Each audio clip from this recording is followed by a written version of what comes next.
Going on, people? Welcome to another edition of Unfiltered at the Believe Network. This officially go down as episode number 234, and a multiple-time guest on the program, now joining us for the first time as the bench coach of the New York Mets, my man John Gibbons. I was saying this to you before we just started.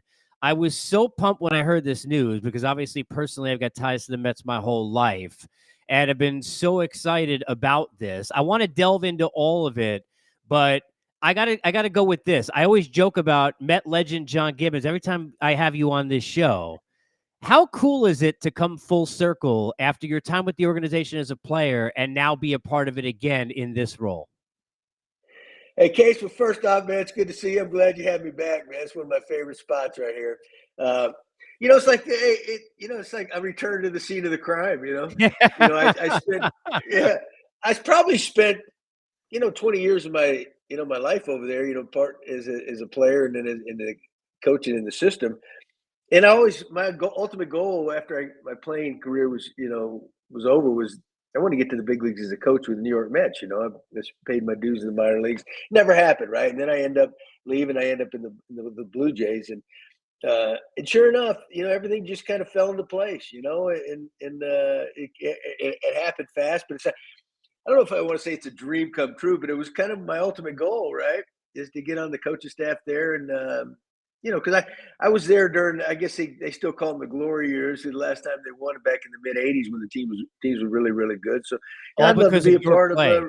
All because of your Oh, play, of course. don't you forget it, brother! Don't worry about number of at bats. Hey, it doesn't.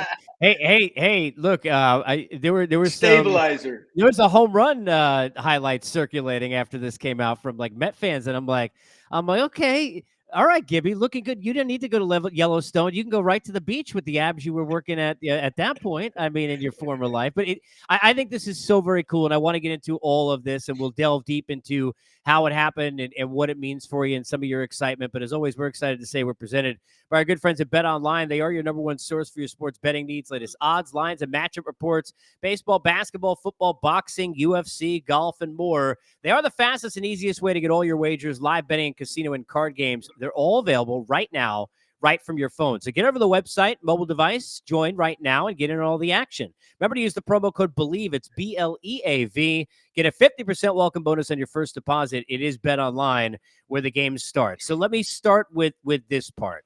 You're doing the Gibby show and you're enjoying your time with the family. And how does this process begin where this becomes a possibility for you to join the Mets?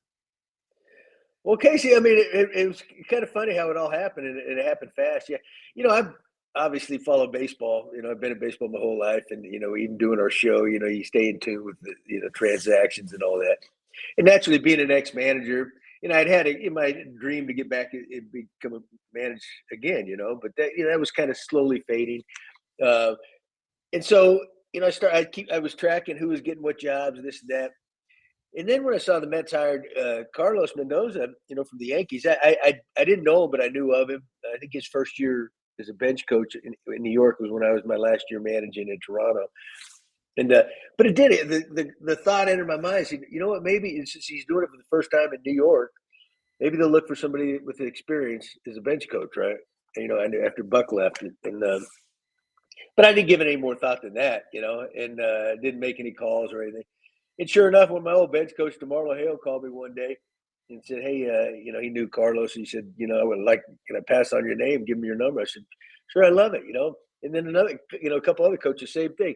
That's how it started. So I talked to Carlos. I was very impressed, a good guy, good baseball guy. If you work for the Yankees, I mean, they're top notch, obviously. You got to know what you're doing, right? In that position. So right away, I knew, he's got it. He's a sharp dude.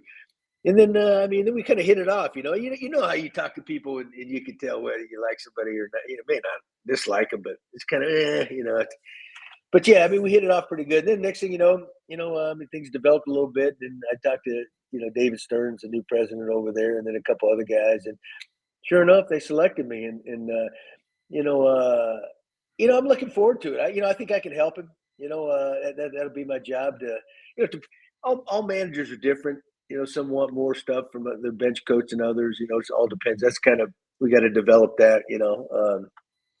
But we'll see. But I'm excited to get back. I spent a lot of years over there. And I'd love to be part of a resurgence. Yeah, I was going to ask you because I want to delve into a number of things that you just said, but let me start with the relationship between a bench coach and a manager. Take us inside. What clearly there's got to be a huge element of trust. But what is the role, the way you see it, of a bench coach? When you were a manager, what was the role of your bench coaches? And how do you see kind of what the role is for those who are sitting, fans who are watching or listening? What's the role of a bench coach at the major league level? Yeah, Casey. I mean, it's different for everybody because, I had a couple of different bench coaches. Then after I got fired the first time in Toronto, I went to Kansas City and worked for two managers over there as a bench coach, Trey Hillman and then Ned Yost came in. And so, I mean, it really depends on the manager and what he wants. Being an ex-catcher, I've always felt like I understood pitching. I could recognize pitching, and that was always my strength. And so, I kind of just focused on that. I would spend a lot of time with the pitching coach, bouncing things off, and occasionally talk to the bench coach, right? The bench coach, he would take off. We get blinders on, right? As you're a manager, you're watching the game, you're really locked in on the mound and what your next moves are. The bench coach kind of keeps everything together. It reminds you of different things. Okay, this may happen. This is coming up. We're in this inning. So and so, we pinch hit here. They got so and so going. Those kind of things. Pinch run and pinch defense. When you get a lead, those kind of things. Defense and all that stuff. No doubles, all that stuff. Because manager, you really at least I was anyway. I can only speak for myself. But then like when I went over to Kansas City, my first job was with Trey Hillman, and we were old friends, and we talked a little bit more about things. He was the first time doing it. Then Ned Yost replaced him, and Ned had been doing it, and Ned knew what was going on, another ex-catcher. So there was very little of that, other than just I take care of the peripheral stuff. And then, so that it really all depends on what that guy wants, what in this case, what Carlos wants, and it'll be a feeling out process. I expect we'll talk a lot about the pitching situations, what's going on, and you know what, I will say this: nowadays, with analytics being so prevalent in the game, and it can be a little bit overwhelming. A big part of the bench coach job is, you got to decipher some of those numbers.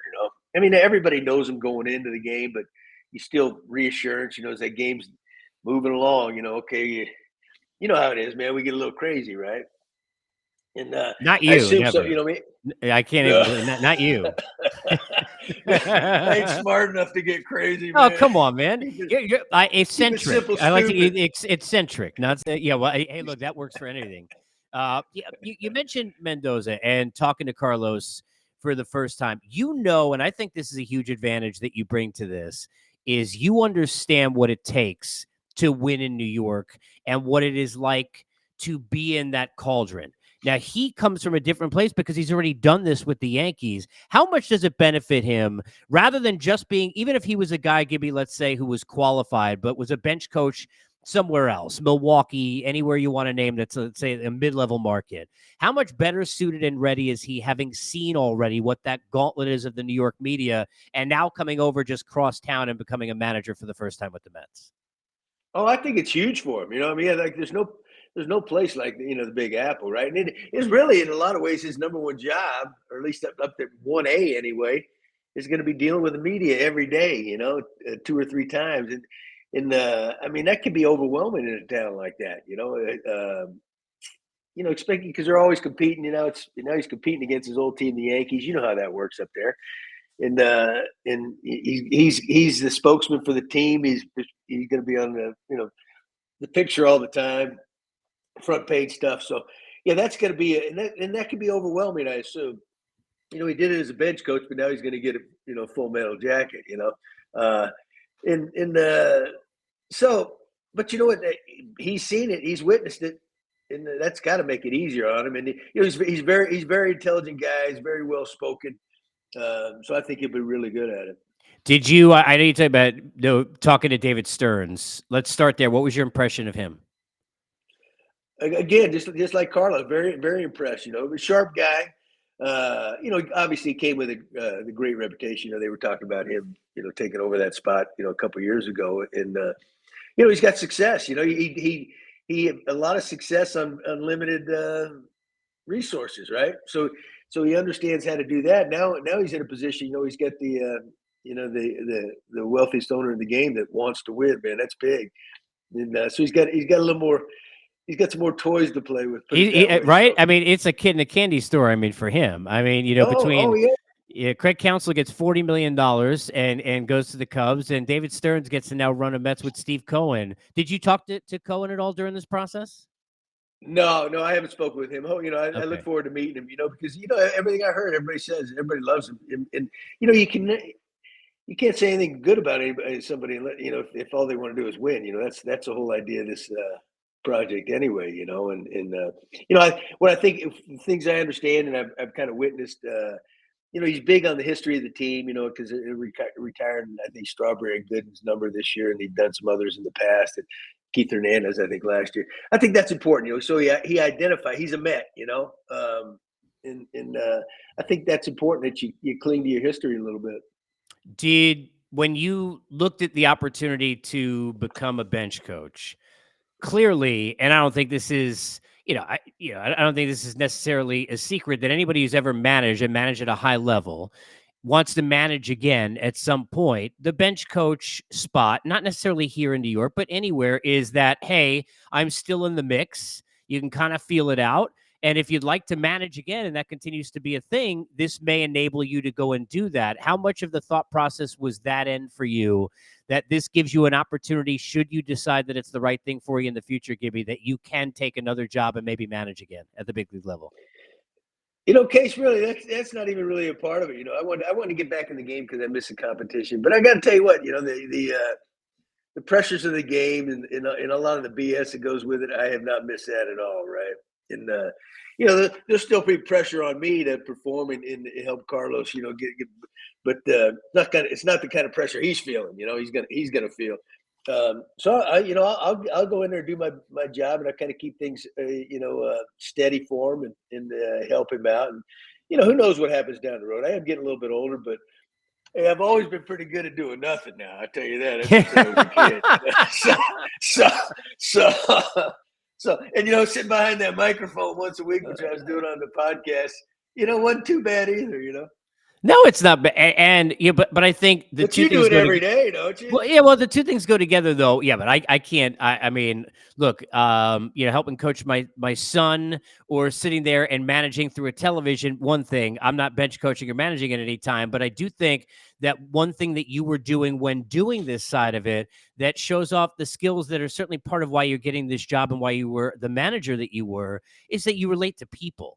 And you've got a great way about you. Look, I say eccentric. I mean, you're nuts in a lovable way. I mean, for sure. But you disarm people. Well, yeah, but you disarm people in a way, Gibby, that in knowing you over the years, and I think that this is how you've always resonated with players, they feel comfortable. They can go into your office. They can talk to you. That's an important part of a bench coach. Sometimes it's not going to be the manager, to be able to have that kind of relationship. How much are you looking forward to that again? How much did you miss the relationships with players that you had built over the years? And how much are you looking forward, Gibby, to that aspect of it now with these new players you'll be with for the first time? Yeah, well, like I said, I miss the competition, but I miss the clubhouse. I miss the boys. You go off to spring training in February, and you're with them for 8 straight months. And I've been in some of their shoes, not as successful, but I love the life, right? And I miss the joke telling, the BS that goes on in the clubhouse. And then of course the competition when the game starts. So yeah, and the manager's got it. It's a different role than his coaches, right? I mean, the manager's got to keep that fine line. He helps if you get along with him, but you don't necessarily always have to. But he's making decisions on careers and playing time, all that stuff, right? Where the coaches can kind of a lot of times put out some fires, and they can almost get a little bit closer to some of the players than the manager really can.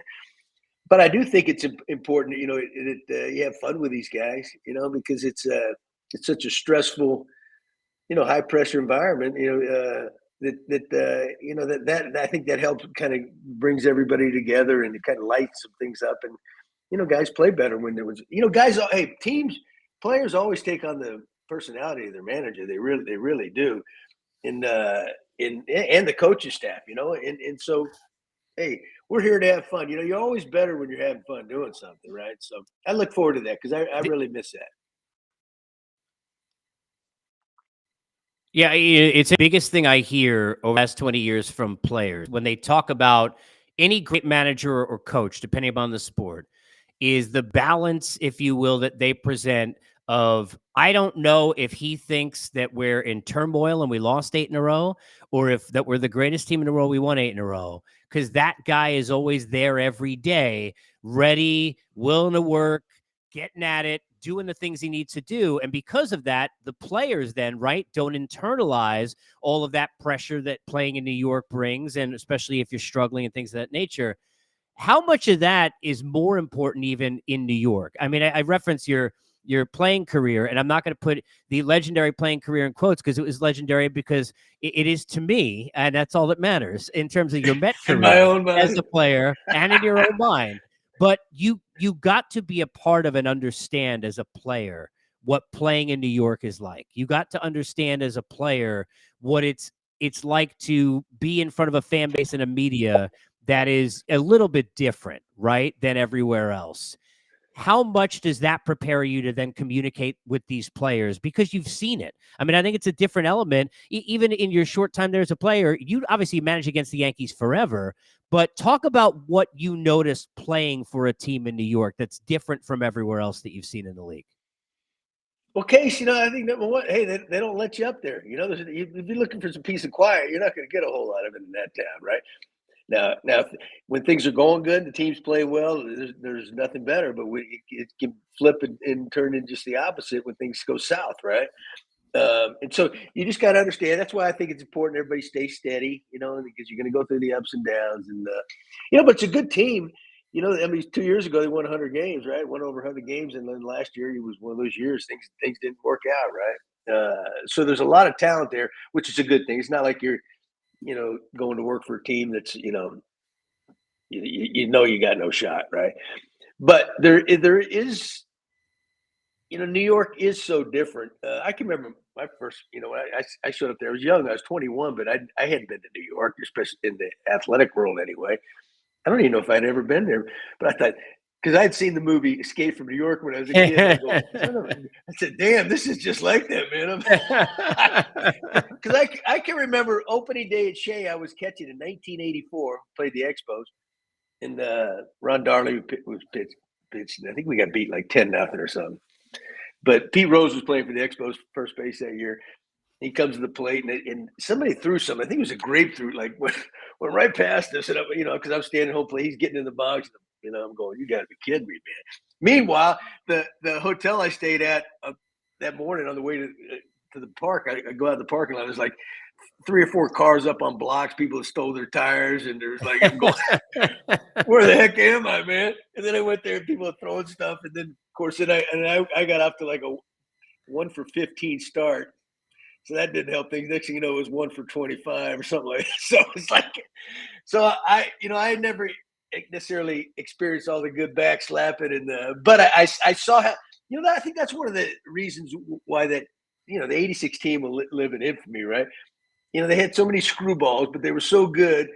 But this group of guys, I mean, they understood how to blow things off, right? They fought amongst themselves, but when they game time, then they went out there together to win every stinking night, and then they might fight after the game or something like that. But, Yeah, they only took it out on the other team or airplanes during travel. Yeah, exactly. During that Exactly. Houston series. But it's interesting because one of the things that I've noticed, and I don't know, how much you've necessarily been following, because I know you've been traveling, and I want to get into your trip in before we get done here. So I got to bring Met fans, because I know you behind the curtain a little bit, so they understand just how lovable and nuts you are in a good way. But have you seen just how overwhelmingly positive the Met fans on Twitter and social media and everywhere that I've seen?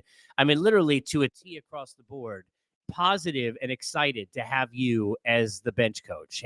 What does it mean to you that so many Met fans are so excited to have you back with the organization?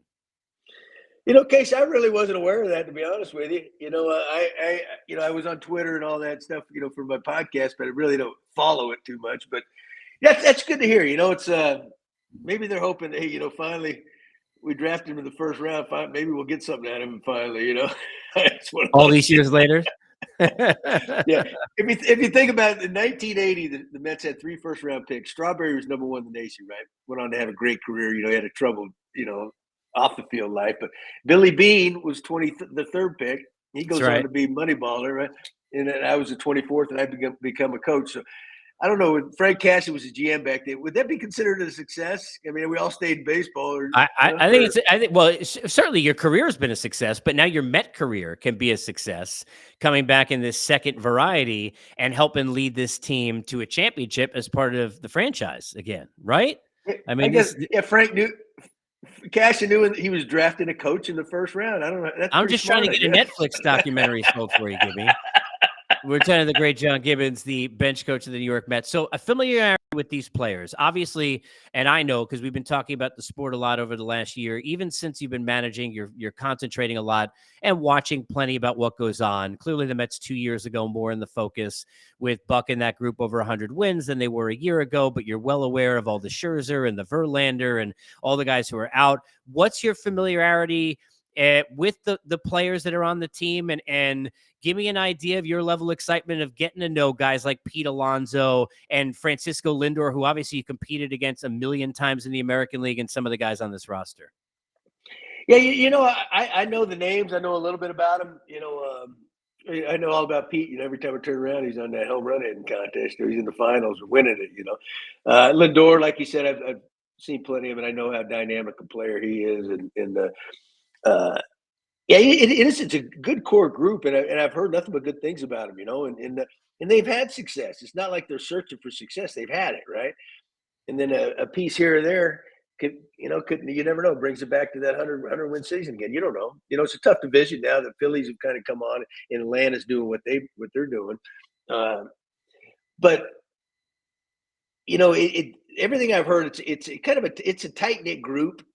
That's important, especially like you were talking about in a town like New York. They got each other's back, and you got to hang tough.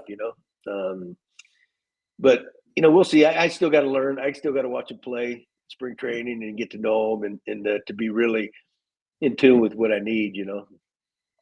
Now, I know what I need, and that is a little bit of the behind the scenes of you just came back. You were at. Tell me about the trip that you just went on. Yeah, because you were among I don't want to say it was like your own personal safari that you were taking over the last few days, but I know your better half is a better photographer than you are, and certainly does that, and is as professional as they come, and taking pictures of animals. Tell me about the trip that you just went on after you found out that you became the bench coach. Where, Hey, when you win a Case. Super Bowl, you go to Disney World. Where did John Gibbons go when he found out he was bench coach of the Mets? Go ahead. Hey, Kevin Costner, who my ass? He's You got went to it. That's all Yellowstone. fake. That's Hollywood, man. This is the real deal. No, you know what? Yeah, my wife is a wildlife photographer, so we went out to Yellowstone. But you know what? We went out there last year for the first time. It was like in May of 22. We ended up going 5 or 6 times last year, right? And then we've already been 3 times this year. It's kind of our getaway, and then we drive or go down to the Grand Tetons, which is a couple hours away. And we see moose, grizzlies, buffalo, you name it, she shoots it. Not shoots it like this, man. Shoots it like this. Are you give me? So you're driving down the road and going what, like 5 miles an hour, and she's taking pictures. There's nobody on this road. I mean, give me an idea, because you're not getting out of the car. This isn't like Jurassic Park where No, dinosaurs are no, coming up you to get you. it. But like, what's going on there? Oh yeah, what you do is, it depends on what time of year. We haven't been during the summer. They said summer don't even go because it's like mob. You can't even move. But we've been in the spring, and then the fall and the winter. And yeah, people you drive along the road, right? You'll see an animal, but then they get out of the car and they take their pictures if they can. But if there's like bears or something, sometimes you have to sit in that car, and the park rangers will show up to make sure that everybody keeps their distance. But I just drive around, man. We see something, hey, get out, man. And they have these turnouts on each road. I'll go down there, turn around, and keep going back and forth. But during the winter, I tell you, we were out there last year in January. It was 40 below. Yeah, that's how 40 nuts we are. degree, 40 40 degrees below, like wind chill, below or like zero. legitimate weather No, temperature with below zero. yeah, it's below zero. It's like one of the coldest, if not the probably the coldest place in the U.S. On certain days, But then you got these people that go out there because that time of year everybody tracks the wolves.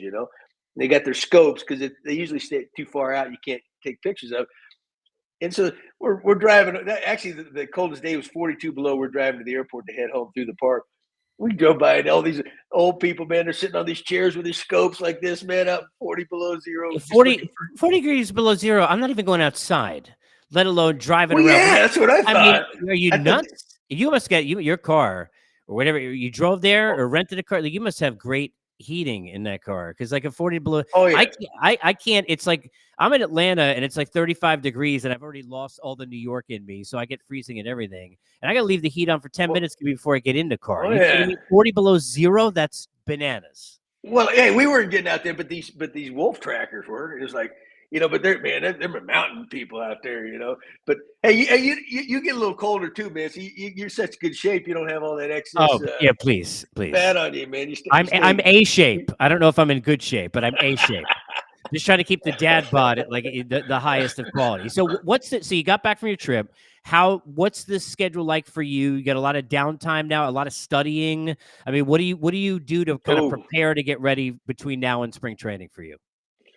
Well, I got to brush up on my math. I will tell you that, man, because good luck analytics with that. now is like, yeah. Actually, I was pretty good in math, but basic math. It wasn't, not all the heavy duty stuff. But we had some meetings to go because we have some new coaches to go over and meet different people in the organization, that analytics department, things like that. So we did that this past week, and then we're going to get together in January, the coaching staff, because there's a bunch of new faces, to kind of go over spring training for a couple of days. And, really, they're really doing things right, and the little things matter to them, and they want everybody to be ready to go and spare no expense. So, but it's a good group, got some guys that have been, Mike Sarborough, who was the third base coach at Cleveland's over there now. He's with Tito for all those years, Francona. So we got we got a lot of good guys and some guys, some holdovers that have been very successful, and so I'm looking forward to it. I think it'll be a good year. All right, I got to ask you this before I let you run. The Ohtani situation, he gets $700 million. We know that, a lot of money and all of that. But I got to ask you about your friends up north in Toronto, because these poor Jay fans, who I know you got a great relationship with and they love you, it ends up being the guy in Shark Tank that's on the plane and not Ohtani. The Jays fans think that they're getting Ohtani, and they don't get Ohtani. Ohtani goes to the Dodgers for $700 million, and Toronto fans kind of heartbroken. What was your watching that from how much did you, because I think you were on the road in Yellowstone when this happened. Like, when did you find out about the Ohtani thing? And do you have any words of encouragement for the Toronto fans who thought they were getting Ohtani and ended up kind of getting played a little bit in this bidding war with the Dodgers? Yeah. Hey, I'm a little bit shocked that they were in the running that far, because and they were. Because what happened? It was what was he when he first came over 5 years ago? Was it? Anyway, I was out in Salt Lake, actually, visiting some relatives. My wife's family was out there, and I got a call from Ross Atkins and said, "Hey, we're on the final five of Ohtani's lists." Or was it? No, maybe it was a bigger list than that. And he said, if we make the final five cut, then you got to fly to California. I'll meet you out there. We got to meet with Ohtani and his agent, right? This was 5, 6 years ago, whenever he first came over. Turns out we didn't make the cut, of the final five, so I didn't have to go, obviously. So I'm thinking, well, if we didn't make the final five back then, surely he's not going to be on the net. So when I'm hearing all these news reports, I'm going, this is all BS, man. He ain't going there, man. He turned it down. Well, we didn't make the final five back then. Sure enough, I guess they were in the final two, maybe final 2 or 3, and so I was excited because you know what, he would love it up there, and they got the money. They definitely got the money, but he's probably a huge Japanese population out on the West Coast, and it's tough to beat, that setup out there with the Dodgers, but $700 million, heck, that's more than half of the value of some of these franchises. It's the craziest. Give me the stat I keep getting stuck with is, if I would have told you you're sitting there managing against Mike Trout, he's the best player in the world, and we all know that. And here's a guy in Trout who's making $462 million, right? A huge deal over 12 years. If I would have told you that any player during your life would get almost 300 million more than that person in less than 2 years, you would have told me I was nuts. I mean, Trout's the best player in the game. Nobody could do what he does. He probably getting underpaid. It's a coup that the Angels kept him. This dude getting almost $300 million more than Mike Trout. And I don't even know that it's not deserved, because there's nobody that's bringing the business money that he's bringing. Nobody's bringing the sponsorship he bring in. Nobody that can do what he does. I mean, it's freakish, but at the same time, what people don't think about is the 70 million, and they deferred most of it, which is crazy. They're paying him $2 million a year for. I mean, they're gonna be paying. Forget the Bonilla deal. Steve Phillips, our buddy, is off the hook because they're gonna be paying Ohtani until he's like 70 years old. But the idea of what he makes them for business, people just don't understand. That's what it's about. I mean, he's gonna make the Dodgers so much of that money back off the field. Forget on it. Oh yeah, Crazy. yeah. They're not people that give out that kind of money. They're not stupid. You know, there's reasons why they can do that. But it just shows you though what you were just talking about. They had Trout and him, and they didn't get in the postseason, right? So it takes a team, and you know the individuals can help put you over the top, but you need more than one or two players to really get to the promised land. You know, and now he's got that with the Dodgers, right? You know, if their pitching's good enough. But you know, the Dodgers. I mean, and they. But you know what though, Casey? Hey, you know, they got as much talent or more than anybody in baseball now. They really do. But they've won one world championship, and that was in that COVID year. That doesn't even count. You know, you got to go back to the 70s or 80s probably. So, you know, it's one thing to have all this and win, but, you know, the sooner or later you got to win it all, don't you? I always view the Dodgers kind of like the Yankees, right? You got the resources, all everything you got. You know what? But getting in the playoffs, that's so what? You're supposed to, right? Especially with the wild card setups now. You know, you're supposed to win championships. That's the good thing about all the time you spent with the Jays and now being with the Mets again. You could still just give the Yankees shit and all the fans will love you. I mean, that's. Oh, yeah, man. Let's go. I am so pumped for you. You know that. And so excited to see how all this develops and enjoy the time between now and when you get out to spring training, and enjoy the time with the family. Careful in the car when you're chasing wolves. And we'll do this again and catch up as the season goes on, man. I'm really pumped for you, Gibby. Really excited. Hey, Case, thanks for having me back on, pal. Let's do it. We'll do it again, man. You're the best. And always a pleasure. You know, we actually I mean, go ahead. You know, we may hit Yellowstone again one more time before I go to spring training. I got to get my fix, you know, before. But it may, unless it's 40 below. Right. I'll send you some pictures. I mean, why don't you go somewhere where you can get a tan, like go relax and like enjoy yourself somewhere on a beach, you know? I mean, come on, man. We talked about earlier. You gotta work those abs. You gotta work those abs. You gotta work those abs. These abs and this aren't what they used to be, brother. You try to hide them. At least you're. Yeah, at least you don't have any sores on your lip you're trying to hide from the camera today. So that's there he is. You remember that? Because that was from too much sun, man. A fever blister. Yeah, right. That's what they all say. There he is. Gibby, you can catch him on the Mets bench, me on Unfiltered, everywhere you get your podcast is always presented by our friends at BetOnline.